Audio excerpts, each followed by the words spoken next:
Valley Club, should you stop? There's a lot of holiday events going on right now in Marvel Strike Force. Some of the rewards are pretty good, some are not. Which ones are worth pushing for? I'm gonna discuss that with my brother Mobile Gamer. And if you're ready for all of these events, which ones are worth it, which not, Mobile Gamer, let them know what to do. Let's go smash it. Oh yeah, welcome back to the ValleyFlyin channel. I am ValleyFlyin, this is Mobile Gamer, and I hope you guys are having a happy holidays. How was your Christmas, Mobile? Wow, it was crazy good. I was out of town most of the time. I was so busy, I didn't get to play a lot of Marvel Strike Force. In fact, I did not play Crucible this week. I almost missed my Crucible, but I did manage to play it. I didn't stream it though, so we got a lot of things going on in Marvel Strike Force, brother Mobile. We have a lot of events. If we go into this event tab, Frozen Dimension, Widow's Peak, Temporal Cataclysm, and of course, Old Man Logan is back with some rewards that even some endgame players should be pushing for. So let's start with the most frustrating one, Frozen Dimension. Have you played this? What are your thoughts on it if you have played this? I know you've been busy, so I don't know how much of this you have been able to play. What have you been doing so far for Frozen Dimension? Okay, first of all, the gameplay in this is atrocious. It's like Dark Dimension 3. What, you don't like watching your tunes sit there while they get attacked over and over and over? No, this is the pinnacle of poor event design, in my opinion. Here's the thing. So you either have the complete absolute A-Force team or you don't, right? It's that simple. Are the rewards worth going all out on these characters? Not really. I mean, there's some interesting things in there for sure. The way that I've been playing this is I've been loading up the team and putting on auto. There's not much to do anyways. When you go into battle, it literally takes, the Kahori goes twice, right? Or 3 times if you have the ultimate available. But after that, they take 19 turns, and there's really not any gameplay decisions to make other than what Kahori does for those first 2 turns and where your cooldowns are. More often than not, I just get completely exploded. And right there, you're on the Mythic. Maybe I'll go in with 2 different teams, with that absolute. I'm just not finding that there's a lot of strategy here. And if you missed out because of not having the full absolute A-Force team, which I understand, not everybody bought the team, you're not missing much. You just really aren't. I didn't buy the team. I managed to get lucky on some of those orbs though, so I do have Kahori, and I spent some power chords, and I got a Miss Marvel Classic. It's not a very fun game mode, so a lot of times we're either playing this for some resources to build up our characters, or because it's fun. This is not that fun. You're watching a lot of characters, take turns. Your team you're just kind of watching.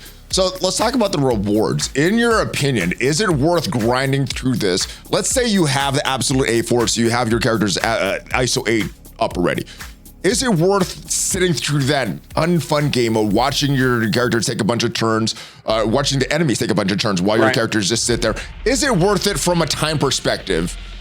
In your opinion, for some of the rewards you get? I mean, some of these have some node rewards as well, but it's okay. Is it worth loading into Battle and pressing auto and walking away? Sure. Okay. Cool. Let's talk about the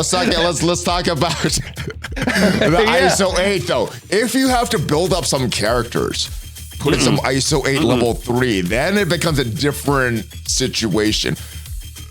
If you had to build up a few of these characters that you normally wouldn't build up, let's say if it's 5 or more, is it worth it at that point for certain players? Or is it dependent on how much ISO 8 you have? ISO 8, the ISO 8 purple crystals, and then some of the actual ions that you need to build up your character. Is it worth it at that point? Let's say 5 or under, or 5 or over. Let's use that as the cutoff. Well, okay, let's just back up a little bit. Do you have Odin? If you have Odin, ignore all of this. If you do not have Odin, ignore all of this. Focus on getting Odin, because Odin is required to have purple 3, right? So yes, those are the characters you should focus on if you do not have Odin. Now, if you have Odin, then there is a hierarchy of characters that you should be taking to purple 3. Your arena team, post Ares teams, which is going to include like Annihilators, all of the the mythics and things like that. And then when you get through all of that, probably, your Crucible teams and then your Alliance War teams. And then you get to a place where you are upgrading the characters as they come out. If you're not there, don't bother. The event in itself, I don't think is worth doing just to upgrade. But I think if the characters you need to upgrade to finish this event or to move forward slightly in this event are in those categories of types of characters, mythic characters, arena characters, Crucible characters, Alliance War characters, fine, go for it. I mean, you're going to have to upgrade them eventually anyways. All right, so if you would have upgraded characters already, then yes. If you don't have Odin, just kind of skip this and put all your ISO 8 towards Odin. No. Getting Odin is way, way, way, way more than this event. Odin is worth way more than all this stuff. I agree. All right, and moving on to this Winter's Peak. I think this is a very fun game mode. And I think I've been playing it wrong. So let me ask a question about what you feel about this, and then let me get to this, because what I was doing, I was climbing with the floor 49 and then dropping down to floor 41 and climbing up again. And I thought you could only beat this once. I'm not sure if you're able to beat this multiple times. So I thought we'd have to drop back down and then last they beat floor 50. I don't think that's the way to do it though, because I'm looking at these scores. I'm thinking they're beating floor 50 multiple times. So I might need you to explain how to do this. But what do you think is this event? Because I'm having a lot of fun with this event, trying to use different teams, climbing up this, trying to get these milestone rewards. What are your thoughts on this event? And what do I need to do to get a higher score? Because I think I've been playing this wrong. I don't think we've been paying attention enough during the holidays. I love this event style. I love this event. And I think that they could do this event once a month, twice a month, and it will be well received by the community. Players like myself, I don't have a lot of time this week because I've been traveling and it's been the holidays. I can go and collect the milestones, right? And you've collected the milestones as well. Now, if we want to push harder and be hyper competitive, which is an incredible outlet for what in-game players are asking for, is they want something to do. There are people playing in this event that are having a blast, that have figured out ways of beating floor 50 with X amount of teams in their roster. And whoever is figuring out the most number of teams to beat level 50 X amount of times today, do it tomorrow, do it tomorrow, do it tomorrow, and every day keep repeating that, they're going to place the highest in the leaderboards. And then the tiebreaker is going to be determined by if they choose to drop back down, because the points really are about floor 50, right? It's 100 million points. There's only so many points to be had by replaying the floors, or they could just play floor 50 over and over again. But there's only so many teams that can beat floor 50 because it's hard. It's absolutely hard. So what I thought was going to happen after I beat floor 50, it's done. I'm not able to drop back down anymore. No. How do I lose after I beat floor 50? Or did I miss it? I could just play floor 50 over and over, and after I beat it, I can play it again after I beat it? Yeah. But there's only so many teams I've been playing this wrong. I've been dropping down at 49, not beating 50. Okay, I've been playing this totally wrong, Mobile. No, because when you get to floor 50 and you do beat it, but then you don't have a team that can beat it again, well, then just throw in the minion team and lose, and then it drops down. Okay. All right. So, I got to play this very, very differently, but I agree about this event. The smart thing to do is let's say you have one team that can beat floor 50. One team? Well, go to floor 50 and then just play that every day once. 100 million points, 100 million points, 100 million points, 100 million points, 100 million points, over and over again. Yeah. All right. I don't know where my brain was during the holidays, but I was doing something totally different. Yeah, I could beat it. I'm going to climb up there later, and then we're going to beat it over and over.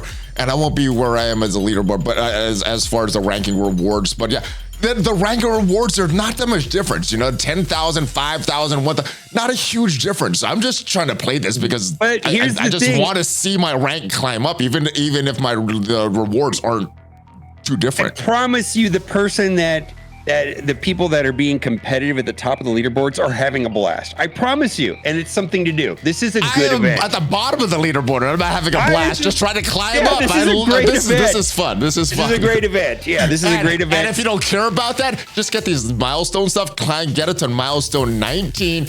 Then you're done. Don't worry about all the other ranking rewards and everything like I am. But I'm having fun with this. I'm having fun doing that. This is a fun event, and I feel like there's a player like myself that doesn't have a lot of time this week, and it's fine. And then there's people that do have time that love tinkering and finding the maximum number of teams to beat all the levels and keep playing 50 over and over again. And they're having fun too. And they can put a lot more time into it, and they're going to get higher in the leaderboards. I just think this is a fantastic event.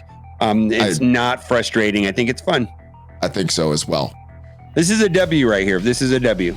Now, the other one that was supposed to be a W is this Temporal Cataclysm. Now, I do suggest everyone plays through this, at least a difficulty 1 if you can get through this. This is only for level 95 because the minimum is geared to 18. You need to be level 95 to get the gear to 18. But if you can get through this, I recommend doing at least level 1 because there are node rewards. There's some gold on each of these nodes. They're not advertised. There's some diamonds on some of these nodes as well. So play through this at least 2 times to get the rewards. But outside of that, if we look at these rewards here, these milestone rewards, some snow globes, you're getting some cosmetic borders as well. And as far as the ranking rewards, if you're in the top 5,000, you get a mojo. And then if you're in the top 500, you get a mojo and a modoc. All cosmetic stuff. So if you miss out on this, you're not missing too much. But if you do want to go for this stuff, these ranking rewards, you could grind for this stuff. And we do have a lot of these scourges. This is what a lot of people wanted with a lot of these legendaries. Scourges to make it harder, to make it tough, to make it some separation of this event.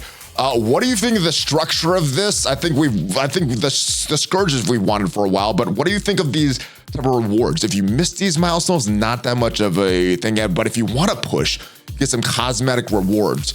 Is it worth the time? Is it worth the grind? And is it enough fun factor to push anyway? So this was a big miss, in my opinion. The main thing is that the advertised rewards were abysmal, and then there were, like you said, hidden rewards. There was, I believe, 4 different items. There were some training mats, some gold, there were diamonds, and then there was also some a blue ion orb. So not a lot, but we're talking about like diamond orbs, right? And if you play it twice, now you have to turn some packs on because it's actually pretty difficult on difficulty 1. But if you put the packs on, you have to put the packs on. Yeah, like Astral and the Battle World abilities, you just have to put them on. Yeah, so what I did is these 2 Astral team and just auto through the whole thing twice. Yeah, play it twice, get your rewards, and be done.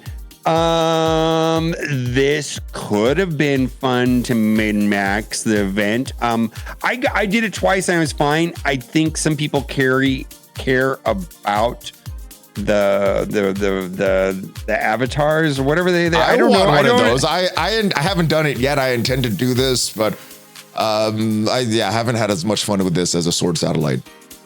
Yeah, the rewards, the advertised. See, that's the problem is that advertised rewards were abysmal, and then just the fact that there were hidden rewards in this event that are not knowable in game.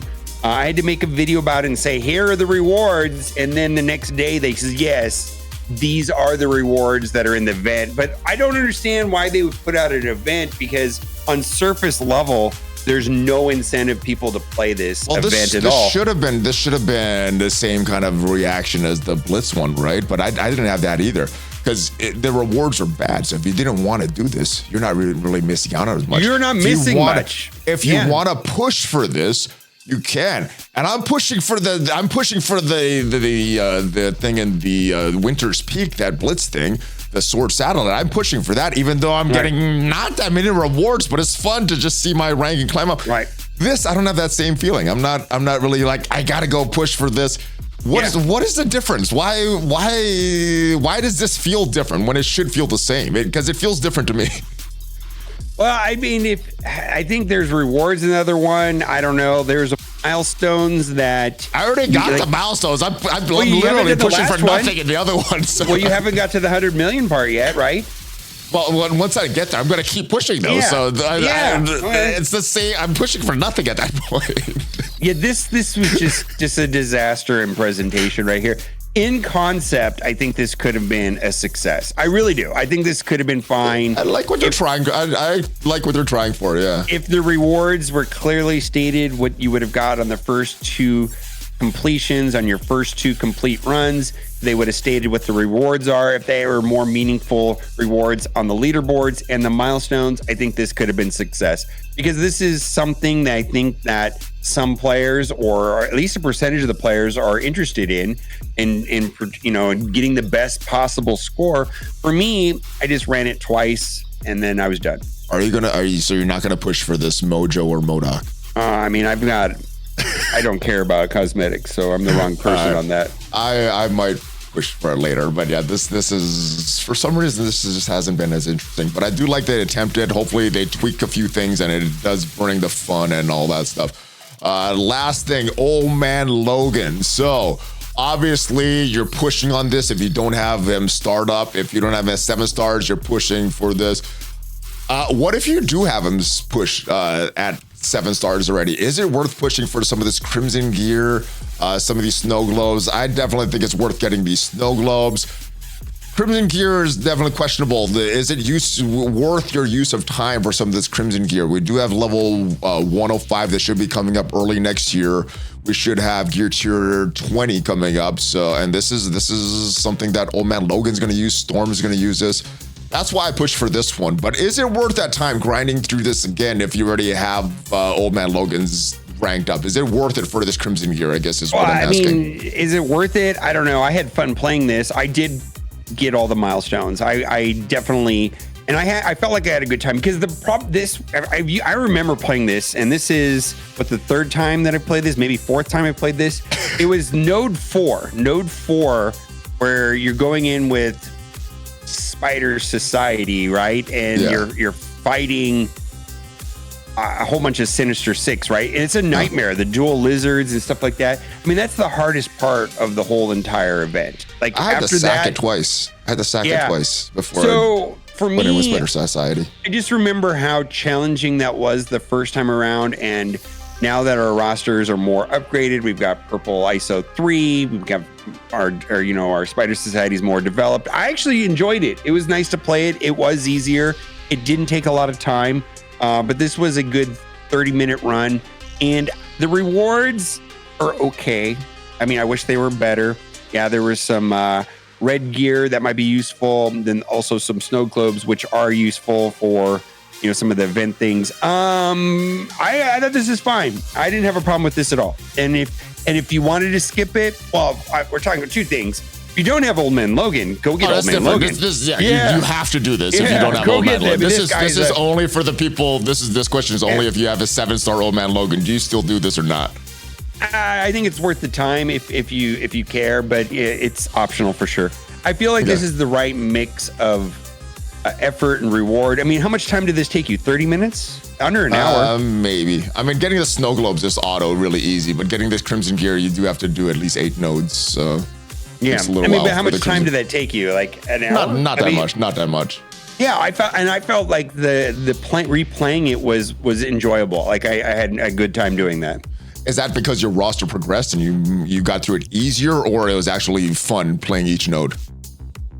I knew how to play the nodes because we played them before, right? This is not the first time we played it, and it was mostly for me was seeing how that node 4 played out. Like I remember that node 4 being a mess. So the comparison of where you were and where you are now. Gotcha. Yeah, and it was much easier this time around. Let me know your thoughts on these holiday events. I'm done with the Old Man Logan. I'm gonna keep pushing on that Winter's Peak and hopefully get to that dumb Frozen Dimension and a Temporal Cataclysm. Let me know your thoughts on each of these events, what you're doing.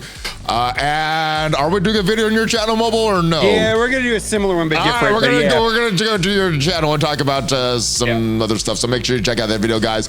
And if you want to see what is the best 10 teams in Marvel Strike Force today, the only 10 teams you win, check out the video up there, and I'll see you guys next time. Hulk Fist Bump, ValleyFlyin, Mobile Gamer out.